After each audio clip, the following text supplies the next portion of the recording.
नमस्कार। चलिए एक सिचुएशन के बारे में सोचते हैं। मान लीजिए एक 17 साल का लड़का है और वो अपनी प्रॉपर्टी किसी को गिरवी रखकर लोन ले लेता है। तो सवाल ये उठता है कि क्या ये जो कॉन्ट्रैक्ट हुआ ये कानूनी तौर पर मान्य होगा? क्या उस लड़के को पैसे वापस करने के लिए मजबूर किया जा सकता है?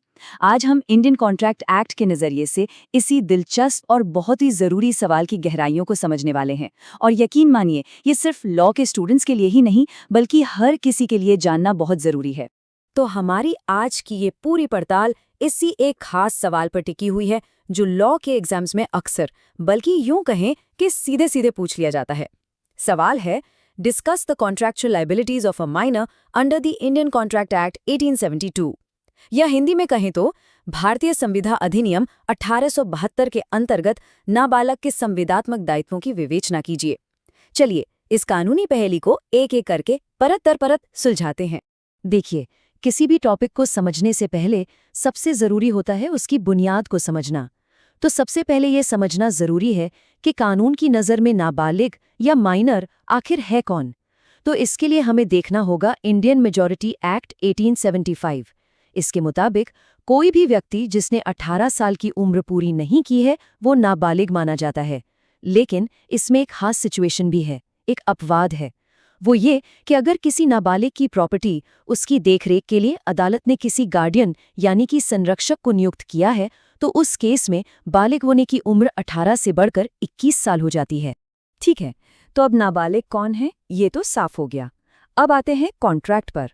हमारा जो इंडियन कॉन्ट्रैक्ट एक्ट है उसकी धारा 10 यानी सेक्शन 10 ये कहता है कि किसी भी कॉन्ट्रैक्ट के वैलिड होने के लिए ये बहुत ज़रूरी है कि जो पार्टियां उसे कर रही हैं वो सक्षम हो यानी कॉम्पिटेंट हो। और फिर इसी बात को सेक्शन 11 और भी ज़्यादा साफ कर देता है। ये बिल्कुल स्पष्ट रूप से कहता है कि एक नाबालिग संविदा या कॉन्ट्रैक्ट करने के लिए सक्षम नहीं है, नॉट कॉम्पिटेंट टू कॉन्ट्रैक्ट। और पता है कानून ने ये नियम क्यों बनाया? इसकी वजह बहुत गहरी और ज़रूरी है। कानून ऐसा इसलिए कहता है ताकि नाबालिगों को उनकी नासमझी और अनुभव की कमी की वजह से होने वाले शोषण से बचाया जा सके। अब देखिए, कानून ने ये तो कह दिया कि माइनर कॉन्ट्रैक्ट नहीं कर सकता, लेकिन इस कानूनी स्थिति से एक बहुत बड़ा सवाल खड़ा हो गया जो कई सालों तक अदालतों में बहस का एक बहुत बड़ा मुद्दा बना रहा। सवाल ये था कि चलो मान लिया कि माइनर कॉम्पिटेंट नहीं है, पर अगर वो कोई कॉन्ट्रैक्ट कर ही लेता है तो उस कॉन्ट्रैक्ट की कानूनी हैसियत क्या होगी? क्या वो कॉन्ट्रैक्ट शून्यकरणीय होगा यानी वॉइडेबल, जिसका मतलब है कि बालिग होने पर नाबालिग की मर्जी होगी कि वो उसे माने या रद्द कर दे? या फिर वो कॉन्ट्रैक्ट पूरी तरह से शून्य यानी वॉइड होगा, मतलब जिसका कोई कानूनी वजूद ही नहीं है, शुरू से ही खत्म। इस पूरी कानूनी दुविधा को, इस कन्फ्यूजन को साल 1903 में आए एक ऐतिहासिक केस ने हमेशा के लिए खत्म कर दिया। और वो केस था मोहरी बीबी बनाम धर्मोदास घोष। ये फैसला इतना जरूरी है कि ये आज भी भारत में नाबालिगों से जुड़े कॉन्ट्रैक्ट कानून की नींव माना जाता है और हर लॉ स्टूडेंट के लिए इसे समझना बहुत ही ज्यादा जरूरी है। चलिए इस केस के फैक्ट्स को समझते हैं जो कि काफी सीधे साधे हैं। एक नाबालिग था जिसका नाम था धर्मोदास घोष। उसके पास काफी प्रॉपर्टी थी। उसने खुद को बालिग बताकर ब्रह्मदत्त नाम के एक साहूकार से अपनी प्रॉपर्टी 20,000 रुपए के लोन के लिए गिरवी रख दी। अब यहाँ पर एक दिलचस्प बात ये थी कि साहूकार का जो एजेंट था केदारनाथ, उसे ये बात अच्छी तरह से पता थी कि धर्मोदास घोष असल में एक नाबालिग है। धर्मोदास को कुछ एडवांस पैसे मिल भी गए, लेकिन बाद में धर्मोदास की माँ, जो उसकी संरक्षक भी थी, उन्होंने कोर्ट में केस फाइल कर दिया। उन्होंने कहा कि चूंकि धर्मोदास एक माइनर है इसलिए ये जो गिरवी का एग्रीमेंट हुआ है इसे रद्द किया जाए।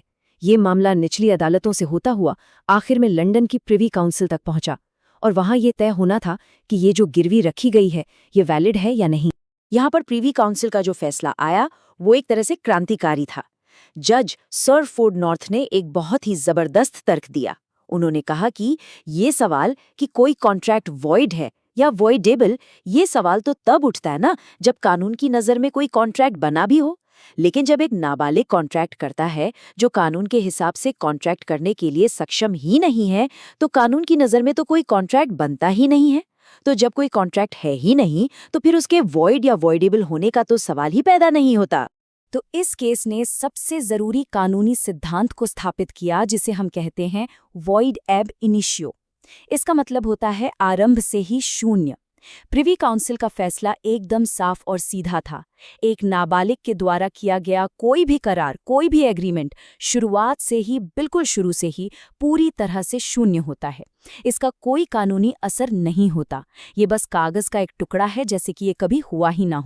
तो जब ये तय हो गया कि नाबालिग का किया गया करार एक कानूनी शून्यता है, मतलब लीगली नॉन एग्जिस्टेंट है, तो इसके प्रैक्टिकल परिणाम क्या हुए? अगर ऐसा कोई एग्रीमेंट हो भी जाए तो पार्टियों के अधिकार और दायित्व क्या होंगे? चलिए अब इसे एक एक करके समझते हैं। पहला और सबसे बड़ा परिणाम है विशिष्ट अनुपालन का न होना, यानी नो स्पेसिफिक एनफोर्समेंट। इसका सीधा सा मतलब ये है कि ऐसे कॉन्ट्रैक्ट को किसी भी पार्टी से जबरन पूरा नहीं करवाया जा सकता, क्योंकि करार तो शुरू से ही शून्य है। इसलिए न तो नाबालिग को और ना ही दूसरी पार्टी को अपना वादा निभाने के लिए मजबूर किया जा सकता है। यहाँ तक कि एक और केस है मीर सरवरजान बनाम फखरुद्दीन। उसमें यह भी तय हुआ कि अगर किसी नाबालिग के संरक्षक ने, उसके गार्जियन ने भी उसकी तरफ से कोई कॉन्ट्रैक्ट किया हो, तो भी उसे नाबालिग के खिलाफ लागू नहीं करवाया जा सकता। और इसकी वजह है पारस्परिकता की कमी, यानी लैक ऑफ म्यूचुअलिटी। मतलब जब नाबालिग वादा पूरा करने के लिए कानूनी तौर पर बाध्य नहीं है, तो दूसरी पार्टी को भी बाध्य नहीं किया जा सकता। अब आता है दूसरा महत्वपूर्ण परिणाम, जिसे कहते हैं अनुसमर्थन का न होना या नो रैटिफिकेशन। इसका बिल्कुल सीधा सा मतलब ये है कि जो करार नाबालिग रहते हुए किया गया था और जो कि शून्य था, उसे बालिग होने के बाद भी कानूनी मान्यता नहीं दी जा सकती। मतलब वो व्यक्ति बालिग होकर ये नहीं कह सकता कि ठीक है, अब मैं बालिग हो गया हूं तो मैं उस पुराने कॉन्ट्रैक्ट को मानता हूं और उसे पूरा करूंगा। ऐसा करना मुमकिन ही नहीं है। क्यों? क्योंकि आप किसी ऐसी चीज को जिंदा नहीं कर सकते जो कानूनी तौर पर कभी पैदा ही नहीं हुई थी। जो चीज शुरू से ही शून्य है, उसे बाद में वैलिड नहीं बनाया जा सकता। एक केस है सूरज नारायण बनाम सुक्खू अहीर, जो इस फर्क को बहुत अच्छे से समझाता है। देखिए, एक शून्य करार का अनुसमर्थन तो नहीं हो सकता, ये तो पक्का है। लेकिन एक नया, बिल्कुल फ्रेश और वैध करार हमेशा बनाया जा सकता है। चलिए एक उदाहरण से समझते हैं। अगर कोई व्यक्ति बालिग होने के बाद अपने नाबालिग रहते लिए गए लोन को चुकाने का वादा करता है, तो ये वादा भी शून्य ही होगा। क्यों? क्योंकि ये वादा उसी पुराने और अवैध प्रतिफल, यानी इनवैलिड कंसिडरेशन पर आधारित है। लेकिन अगर वो एक नए प्रतिफल के लिए एक नया वादा करता है, जैसे कि साहूकार से कुछ और पैसे देता है और वो पूरी रकम चुकाने का एक नया वादा करता है, तो ये नया कॉन्ट्रैक्ट पूरी तरह से वैध होगा, क्योंकि ये एक ताज़े और वैध कंसिडरेशन पर आधारित है। अब एक बहुत ही दिलचस्प और थोड़ी पेचीदा स्थिति पर आते हैं। सोचिए, क्या होता है अगर कोई नाबालिग जानबूझकर धोखाधड़ी से लोन लेने के लिए अपनी उम्र के बारे में झूठ बोलता है। वो कहता है कि मैं बालिग हूं, तो क्या उसे अपने ही झूठ की वजह से उस करार को मानने के लिए मजबूर किया जा सकता है?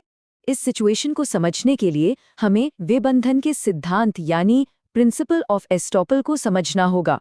ये एक कानूनी नियम है जो किसी व्यक्ति को अपनी ही कही हुई बात से मुकरने से रोकता है। आसान शब्दों में कहें तो अगर आपने अपने किसी स्टेटमेंट या अपने किसी काम से दूसरे को किसी बात पर यकीन दिलाया और उसने उस यकीन पर भरोसा करके कोई काम कर लिया, तो आप बाद में अपनी ही बात से पलट नहीं सकते। लेकिन जब बात नाबालिग की आती है, तो यहाँ कानून का नजरिया बिल्कुल साफ है।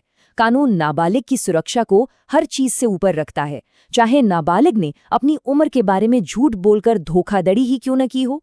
नाबालिगों पर विबंधन का सिद्धांत यानी प्रिंसिपल ऑफ एस्टोपिल लागू नहीं होता। कानून ये मानता है कि अगर एस्टोपिल को लागू कर दिया गया, तो ये तो नाबालिग को अप्रत्यक्ष रूप से, इनडायरेक्टली, उस शून्य करार को मानने के लिए मजबूर करने जैसा होगा, जो कि कानून की मंशा के बिल्कुल खिलाफ है। और इस बात की पुष्टि प्रिवी काउंसिल ने 1928 में सादिक खां बनाम जय किशोर के केस में एक बार फिर से की। उन्होंने साफ साफ कहा कि अगर नाबालिग पर विबंधन का सिद्धांत लागू कर दिया गया, तो ये तो नाबालिगों की सुरक्षा के लिए बनाए गए कानून के पूरे उद्देश्य को ही नाकाम कर देगा। इसलिए एक नाबालिग को उसके झूठ के आधार पर भी कॉन्ट्रैक्ट पूरा करने के लिए मजबूर नहीं किया जा सकता। अच्छा, अब तक की सारी बातें सुन के ऐसा लग रहा है कि एक नाबालिग कॉन्ट्रैक्ट के तहत क्या नहीं कर सकता या उससे क्या नहीं करवाया जा सकता। ये हमारे मन में एक बहुत ही स्वाभाविक सवाल पैदा करता है कि तो क्या इसका मतलब ये है कि एक नाबालिग किसी एग्रीमेंट से कभी कोई फायदा उठा ही नहीं सकता? क्या कानून उसे हर तरह के लेन देन से रोकता है?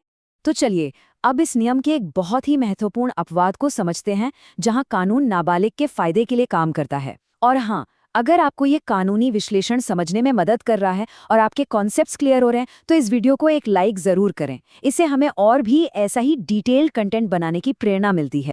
यहाँ पर कानून का जो मूल इरादा है उसे समझना होगा। ये कानून नाबालिग की रक्षा के लिए एक ढाल है, एक शील्ड है, न कि उस पर हमला करने के लिए एक तलवार।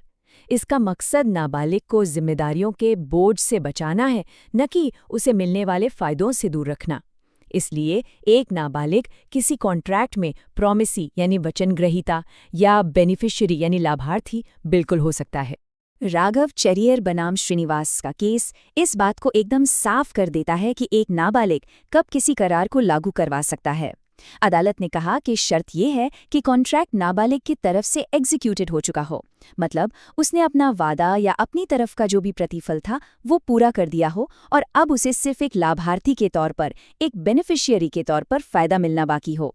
इस केस में हुआ ये था कि एक नाबालिग ने किसी को पैसे उधार दिए और बदले में उसकी प्रॉपर्टी गिरवी रखवा ली। बाद में जब उधार लेने वाले ने पैसे नहीं चुकाए तो सवाल उठा कि क्या नाबालिग उस गिरवी को लागू करवा सकता है।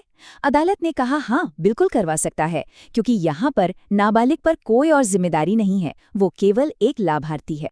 तो चलिए, अब तक हमने जो भी इतनी लंबी और विस्तृत चर्चा की है उसके जो मुख्य सिद्धांत हैं, जो कोर प्रिंसिपल्स हैं, उनको संक्षेप में एक साथ पिरोते हैं ताकि पूरी तस्वीर एकदम साफ हो जाए। तो हमारी इस पूरी चर्चा के 3 सबसे मुख्य निष्कर्ष निकलते हैं। पहला और सबसे अहम, नाबालिग का करार हमेशा आरंभ से ही शून्य यानी वॉइड एब इनिशियो होता है। दूसरा, एक नाबालिग को किसी भी कॉन्ट्रैक्ट के तहत उत्तरदायी या लायबल नहीं ठहराया जा सकता, यहाँ तक कि अगर उसने अपनी उम्र को लेकर धोखाधड़ी भी की हो तब भी नहीं।